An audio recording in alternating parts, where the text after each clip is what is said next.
Bueno, buenas tardes. Tendríamos que iniciar nuestra clase sobre el procedimiento administrativo. Este es un tema, una unidad temática extensa, nos va a llevar varias clases. Em, y bueno, comenzaremos hoy con la primera parte, algo así como una teoría del procedimiento administrativo. Es pertinente hablar de teoría del procedimiento administrativo porque, como mínimo, ustedes recordarán que el procedimiento administrativo integra el elemento forma del acto administrativo. El acto administrativo tiene un conjunto de elementos esenciales, entre ellos es la forma, que incluye los procedimientos previos, ¿no?, al dictado del acto administrativo, las formalidades instrumentales a través de las cuales se plasma o se concreta o se exterioriza la declaración de la administración, que es aquello en que consiste el acto administrativo, y luego las diligencias posteriores a la instrumentación de la declaración, necesarias para darle publicidad y eficacia por esa vía al acto administrativo. Recordarán que el modo de la publicidad difiere según se trate de un acto administrativo de alcance particular, en cuyo caso se publica a través de, o se hace oponible al administrado a través de la notificación, y en el caso de los actos de alcance general, las diligencias atinadas a darle publicidad al acto administrativo se sustancian a través de la publicación oficial. Entonces, ¿por qué hablamos de una teoría del procedimiento administrativo? Porque es algo más que un componente ¿por qué hablamos de una teoría del procedimiento administrativo? Porque es algo más que un componente del elemento forma del acto administrativo. En realidad, el procedimiento administrativo tiene por lo menos dos abordajes o dos formas, dos sustancias que es necesario poner de manifiesto. En primer lugar, es el cauce formal a través del cual se sustancia, se forma, se exterioriza, se concreta la función materialmente administrativa del Estado. Enseguida vamos a profundizar ese aspecto. Pero además, el procedimiento administrativo está íntimamente vinculado a la participación de los administrados en la gestión de la función materialmente administrativa, y desde ese punto de vista brinda un cauce, una herramienta, es un mecanismo para que los administrados puedan controlar a la administración y colaborar con la administración, a fin de que sus decisiones y su actividad estén más apegadas al ordenamiento jurídico y sean más justas y razonables, más oportunas. Y por el otro lado, el procedimiento administrativo es un mecanismo que le permite a la propia administración autocontrolarse.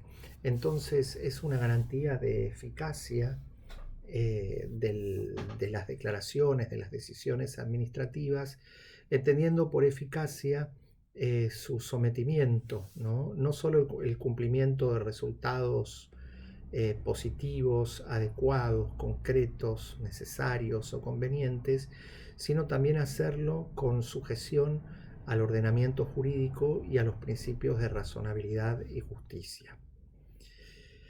Bueno, vemos entonces que era más que un elemento o un componente del elemento forma del acto administrativo. El procedimiento administrativo es el cauce formal de la función materialmente administrativa del Estado, y enseguida vamos a profundizar ese aspecto, y es también un cauce para la participación de los ciudadanos, de los administrados, en la formación de la voluntad administrativa, en la gestión administrativa. Planteando sus intereses, indirectamente colaboran con la legalidad, con la eficacia, con la oportunidad de lograr de la administración, porque obligan a la administración a revisar sus decisiones, de tal modo que si afectan los intereses del administrado o si lo benefician, tengan que cumplir todas las exigencias del ordenamiento jurídico y los principios de razonabilidad y justicia. Y por otro lado, el procedimiento administrativo, que es una sucesión de hechos, de procedimientos, de intervenciones de diversos órganos, permite que la administración someta, ¿no?, al criterio de órganos técnicos y de revisión y control jurídico el análisis de la legalidad y de la oportunidad, mérito y conveniencia de sus decisiones. En definitiva, el procedimiento administrativo asegura que la administración cumpla en el marco de un Estado de Derecho, de un Estado social de derecho, de manera eficiente y legítima la función materialmente administrativa y eventualmente la reglamentaria, ¿no?, si atendemos al procedimiento que prepara la formulación y publicación de reglamentos.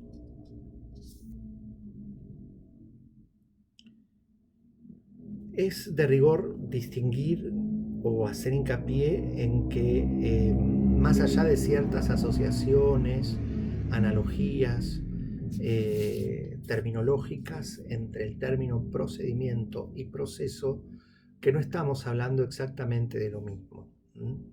En el derecho, como toda ciencia que opera, se construye, define sus instituciones a través de discursos, y por lo tanto se usan palabras, se usan términos, a veces hay confusiones terminológicas o algún término es análogo a otro, entendiendo por analogía que no son completamente iguales, sino que comparten dos o más términos, parte de su contenido, parte de su significado. Bueno, algo de eso sucede entre los términos proceso y procedimiento. Y ha habido muchas teorías que en los textos van a ver, o bien para decir que son lo mismo, o bien para decir que son dos instituciones diferentes. Este es un análisis que no solo hacen los autores de derecho administrativo, sino también los autores de derecho procesal. A veces se cree que el proceso es un concepto sustancial y teleológico. O sea, es la institución en sí misma, orientada como finalidad a producir un acto administrativo, una ley, un fallo o un acto jurisdiccional, y de esa manera hacer posible el cumplimiento por parte de los órganos del Estado de la función que tienen asignada, pero también frente a esa unidad conceptual y teleológica del proceso, este sería como se articularía, se sustanciaría, se instrumentaría a través de una sucesión de formalidades, de conductas, de actuaciones, de hechos, de diligencias. Bueno, todo eso serían los procedimientos. Desde este punto de vista, el procedimiento es la instrumentación del proceso.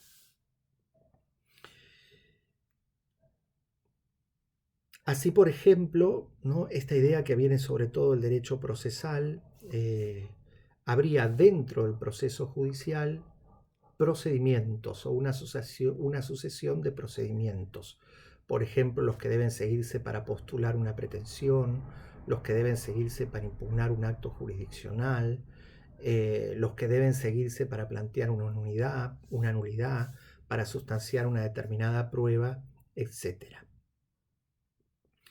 Otra tesis doctrinaria sostiene la unidad conceptual entre procedimiento y proceso, y en definitiva sostienen que el proceso es el modo a través del cual discurren, se realizan, se sustancian las funciones del Estado, y el procedimiento en todo caso sería el proceso aplicable a la función materialmente administrativa, en tanto que el órgano legislativo tiene previsto el procedimiento para la formación y sanción de las leyes en el mismo texto constitucional y en el derecho parlamentario, y el órgano judicial tiene organizado, reglamentado su proceso a través de las reglamentaciones procesales para cada uno de sus fueros.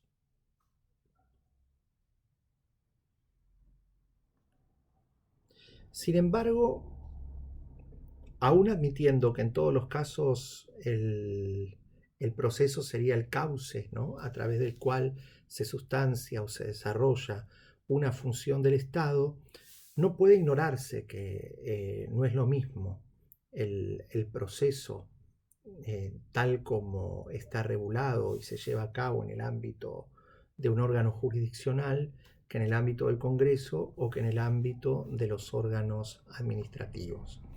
Entonces, está claro que el proceso es el cauce, el proceso en sentido general, es el cauce a través del cual se desarrollan las funciones del Estado, pero cada función tiñe, transmite, contagia sus peculiaridades al régimen procesal a través del cual se desempeña. Desde este punto de vista es un lugar importante en la teoría del procedimiento administrativo hacer hincapié en las diferencias entre el proceso jurisdiccional y el procedimiento administrativo. Bueno, es así entonces que la característica del órgano, del proceso, por diferencia o para contrarrestarlo o diferenciarlo del procedimiento, está dada en la circunstancia de que da lugar a una relación jurídica que es distinta. En el ámbito del proceso, la relación jurídica se da entre las partes que están conflictuadas entre sí porque mantienen un conflicto, y hay un tercero imparcial, ¿no?, ajeno, independiente de las partes, que debe resolver el conflicto. Desde ese punto de vista, el proceso entonces es el cauce de la función jurisdiccional del Estado, que se caracteriza por una estructura en la que no solo intervienen las partes en conflicto, sino también el órgano jurisdiccional, pero como un tercero, ¿no?, independiente e imparcial, que debe que debe resolver sobre las pretensiones de las partes. En cambio, el procedimiento administrativo, como cauce formal, ¿no?, de la función materialmente administrativa, discurre en una relación que es bilateral y que se entabla entre la administración y el administrado. No es una relación necesariamente adversarial. Ya hemos dicho que aún defendiendo su interés particular frente al interés público del que la administración es representante, gestora o vicaria, el administrado contribuye, ¿no?, como colaborador a mejorar la calidad de la gestión de la propia administración. Porque si es que va a afectar sus derechos o va a agrandar su esfera de derechos, tendrá que pensarlo bien, justificarlo y encuadrarlo dentro del marco de atribuciones y normas legales vigentes. Entonces, el procedimiento administrativo se diferencia del proceso judicial porque el proceso sería el cauce de la función materialmente jurisdiccional, en tanto que el procedimiento es el cauce para el desarrollo, la sustanciación de la función materialmente administrativa. Como consecuencia de servir como conductos para funciones estatales diferentes, bueno, están como teñidos de las características de esas funciones. Por ejemplo, lo más relevante es el modo como se establecen las relaciones en el proceso o la estructura subjetiva del proceso y del procedimiento. En el proceso participan las dos partes que están en conflicto, cada una con pretensiones e intereses encontrados, y el órgano estatal que ejerce la función jurisdiccional como un tercero imparcial, alejado, independiente de las partes. De ahí se van a derivar otras cuestiones, por ejemplo, si atendemos al proceso civil, el principio dispositivo, que no rige en el procedimiento administrativo. La preclusión, que tampoco rige en el procedimiento administrativo, porque tiene sus propios principios que son la consecuencia de que es un instrumento no para la función jurisdiccional, sino para la función materialmente administrativa.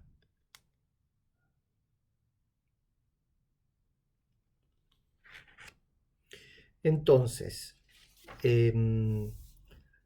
desde un punto de vista más rigurosamente técnico-científico, hay que ascribir el proceso y el procedimiento, no tanto el primero, el proceso, al Poder Judicial y el procedimiento a la Administración. Eso sería una vinculación subjetiva a los respectivos órganos del Estado, sino que hay que vincularlos con la función a la cual sirven, de la cual son accesorios, de las cuales son un instrumento. Entonces, este punto de vista material u objetivo, que se enfoca en la función, permite admitir, sin ningún tipo de inconveniente o cortocircuito teórico, que puede haber desempeño de la función materialmente jurisdiccional y de la función materialmente administrativa, con sus procedimientos o cauces formales específicos, también en la misma administración. Del mismo modo que en el Poder Judicial puede haber procedimientos administrativos o en el Congreso. Por ejemplo, cuando un tribunal administrativo, un ente regulador, ejerce la función materialmente jurisdiccional, bueno, el cauce para el ejercicio de esa función va a ser el proceso. En cambio, cuando un órgano administrativo ejerce como regla, es lo que básicamente hacen, y la mayoría de los órganos administrativos casi con exclusividad, ejercen la función materialmente administrativa, eso se sustancia, se actúa, tiene lugar, se instrumenta a través del procedimiento administrativo. Para resumir entonces, hechas todas esas aclaraciones previas, para que no quede como tan tautológica y cobre sentido y densidad doctrinaria la definición, el procedimiento administrativo es el cauce formal de la función materialmente administrativa del Estado.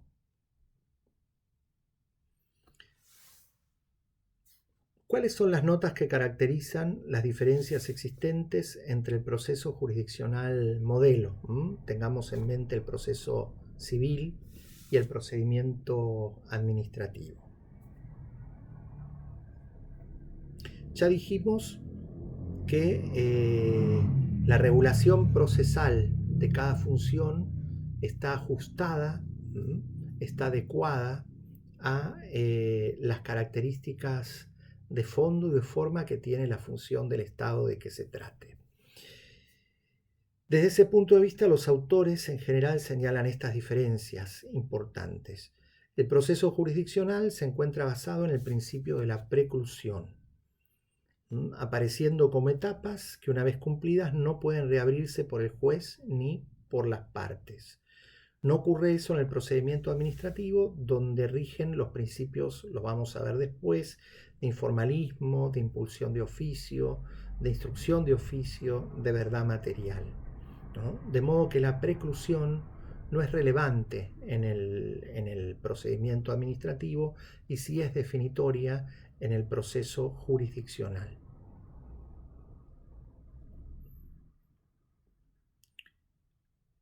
Otra diferencia es que mientras en el proceso jurisdiccional, ¿no?, la institución de la cosa juzgada, formal y material, le atribuye a la sentencia, que es el resultado del proceso jurisdiccional, una inmutabilidad prácticamente absoluta, en el procedimiento administrativo recuerden que culminan con, si son procedimientos declarativos o impugnatorios, culminan con el dictado de un acto administrativo.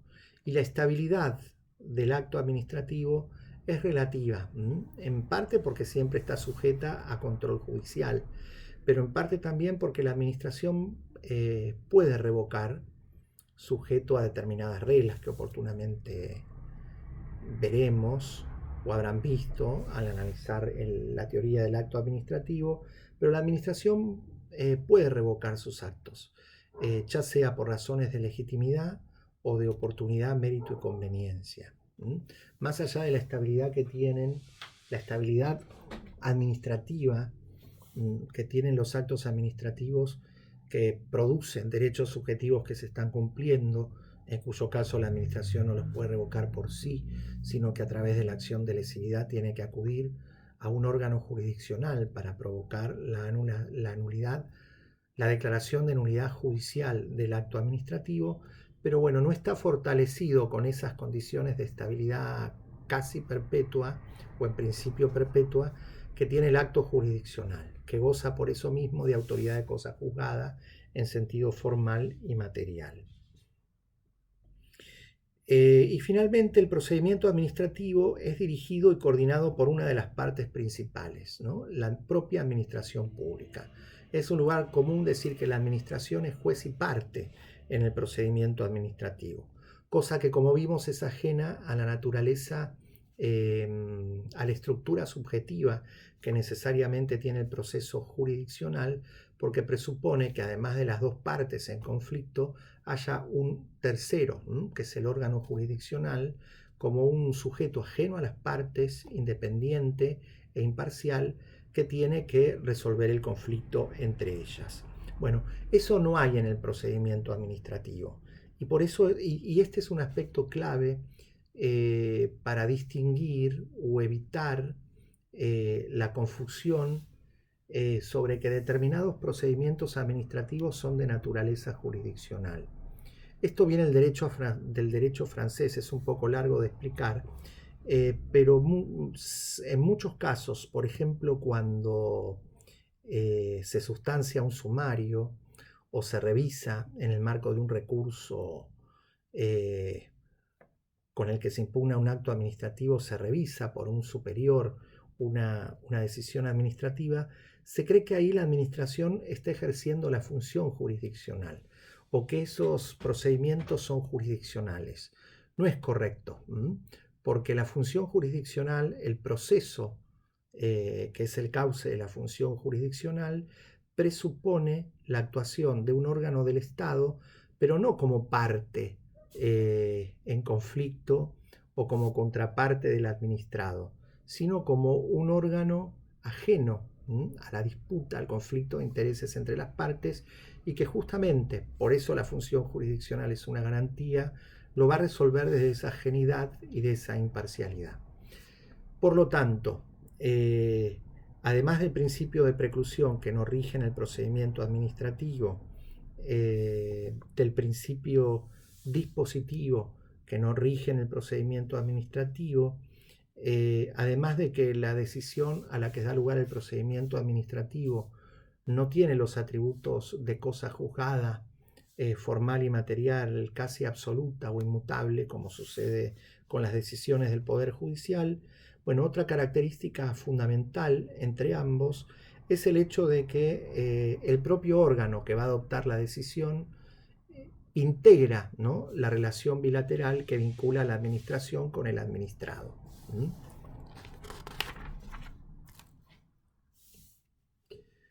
Otro tema que se aborda en la teoría del procedimiento administrativo es,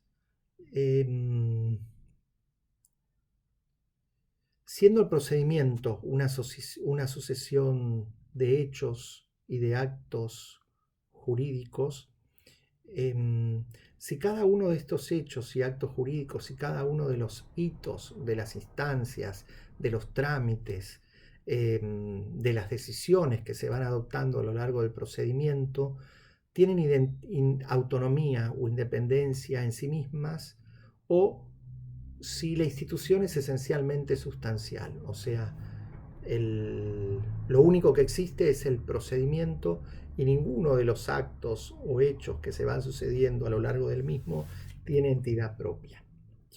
Bueno, acá ha habido diferentes doctrinas, ¿no? La doctrina sustancialista, en la que se considera que lo único que tiene entidad jurídica es el procedimiento integralmente considerado.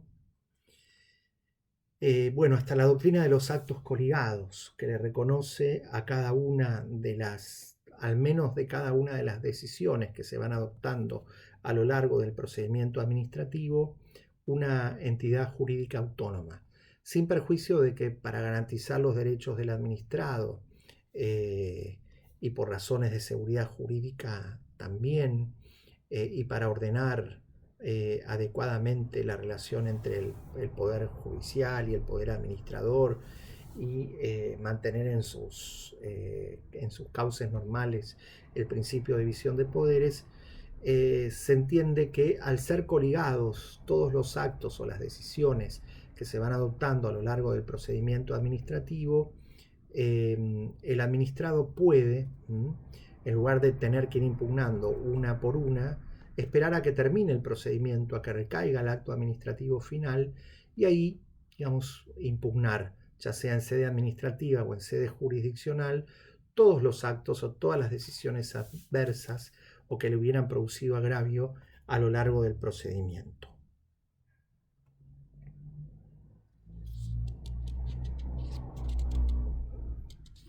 Acá hay una frase, ¿no? Que los actos del procedimiento administrativo no integran un acto complejo, sino un complejo de actos vinculados con una misma finalidad.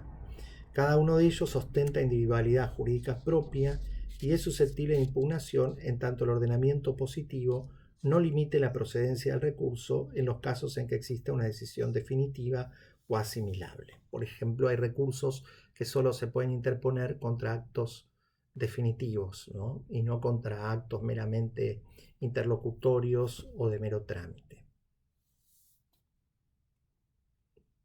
Para concluir, ¿no? en lo que es el estado del derecho vigente, nuestra ley de procedimiento administrativo, la reglamentación, la interpretación que se ha hecho de ella, los distintos actos, las distintas conductas que emanan de la administración a lo largo del procedimiento y que emanan también de los particulares a lo largo del procedimiento, tienen consecuencias jurídicas propias. Esto no quiere decir que haya que ir impugnándolos uno por uno a medida que aparezcan o se vayan suscitando o sustanciando a lo largo del procedimiento, como en realidad hay una unidad teleológica y todos esos actos van a ser después antecedentes del que va a concluir el procedimiento. Bueno, es posible a los fines de deducir las impugnaciones hacerlo recién al final. De todas maneras hay que estar atentos porque puede haber normas especiales, previsiones puntuales que obliguen a impugnar algún acto del procedimiento en el momento en el que se dicta y que ya, digamos, ese derecho va a decaer si se espera al final. Por ejemplo, en un procedimiento de selección del contratista estatal, el dictamen de la comisión evaluadora puede impugnarse en ese momento. Si después no se impugna, ya no se lo va a poder impugnar a posteriori. Sin perjuicio de eso, el acto de adjudicación del contrato se puede impugnar, con el que termina el procedimiento de selección, se va a poder impugnar, aunque no se hubiera deducido anteriormente la impugnación del dictamen. Entonces, en ese ejemplo vemos como, por ejemplo, un acto jurídico que tiene lugar a lo largo del procedimiento, como sería el dictamen en el procedimiento de selección del contratista estatal, el dictamen de la comisión evaluadora, sin ser el acto definitivo con el que se concluye el procedimiento, porque ese va a ser la adjudicación, ¿no? El acto administrativo que adjudica el contrato a un oferente determinado, puede de todas maneras impugnarse. Y además, si se lo quiere impugnar al dictamen de evaluación, solo se lo puede impugnar en la oportunidad que prevé la reglamentación del procedimiento de contratación. Luego, sin embargo, eso no quiere decir que nunca más se pueda impugnar el criterio en virtud del cual la administración adjudicó el contrato. Se puede, ¿no? Cuando se dicta el acto de adjudicación, que es un acto administrativo definitivo, porque concluyó ese procedimiento, bueno, se lo puede impugnar a través de los recursos pertinentes e incluso después judicialmente agotada la vía administrativa. Clasificación de los procedimientos administrativos. Terminamos con este tema la primera clase para hacer videos de no más de media hora, si no se complica subirlos en el canal de YouTube. Los procedimientos administrativos se pueden clasificar en virtud de distintos criterios. Bueno, uno básico es dividirlos entre el procedimiento administrativo general y los procedimientos administrativos especiales. Este ha sido un dolor de cabeza frecuente en el derecho administrativo. La proliferación de procedimientos especiales hacen que las regulaciones de los procedimientos sean un verdadero manicomio.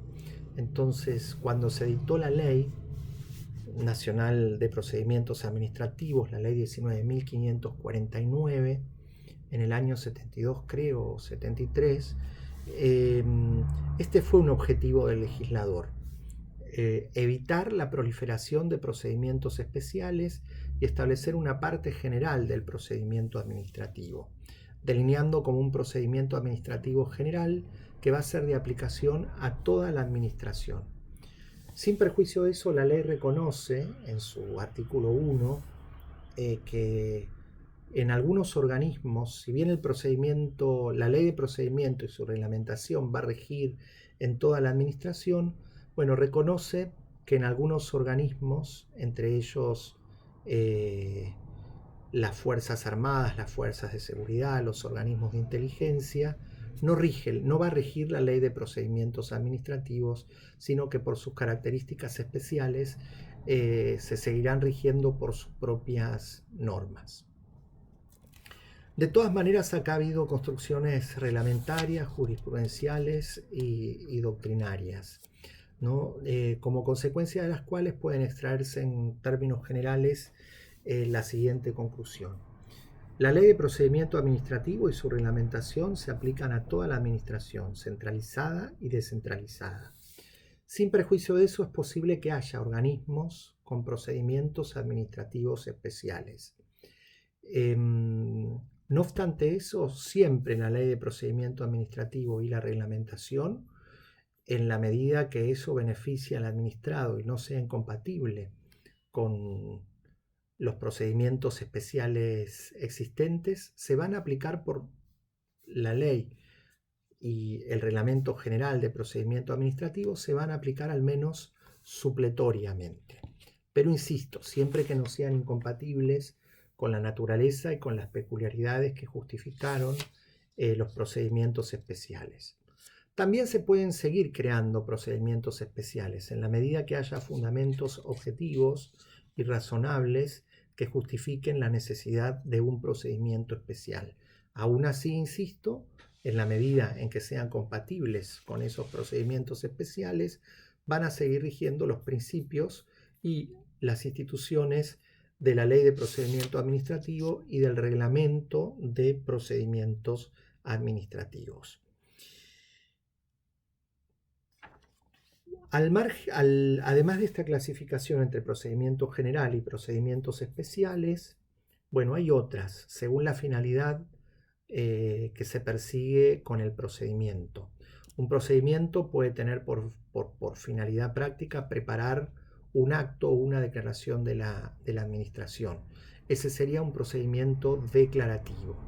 Un procedimiento puede tener por objeto ordenar determinada actividad material, predisponer determinada actividad material de la administración. Ese sería un procedimiento de gestión. Puede tener por efecto ejecutoriar un acto administrativo. Ese sería un procedimiento de ejecución. Puede tener por efecto controlar la actuación de la administración. Y ese sería un procedimiento de control. Puede haber procedimientos suscitados a pedido del interesado y procedimientos desarrollados, activados de oficio por el propio impulso o actividad instructoria de la administración. Entonces, hay diversidad de criterios en base a los cuales clasificar los procedimientos administrativos. Algunos tienen más trascendencia práctica que otras. Por ejemplo, si distinguiéramos entre procedimientos impulsados de oficio e impulsados a pedido de parte, bueno, cuando estos últimos son procedimientos en los que solo está en juego el interés particular, representan un límite o una excepción al deber de impulsión de oficio y de instrucción de oficio. La administración siempre tendrá la obligación de impulsar e instruir de oficio un procedimiento, aún iniciado por el particular y no por la propia administración, en la medida que en el procedimiento esté en juego el interés público. Si solo está en juego en el procedimiento el interés particular del interesado, no rigen esos deberes de impulso y de instrucción de oficio. Por ejemplo, si uno de ustedes quiere gestionar una licencia, una habilitación especial, un permiso, y luego abandonan ese procedimiento, no hay obligación por parte de la administración de seguirlo. Bueno, seguimos en otro video.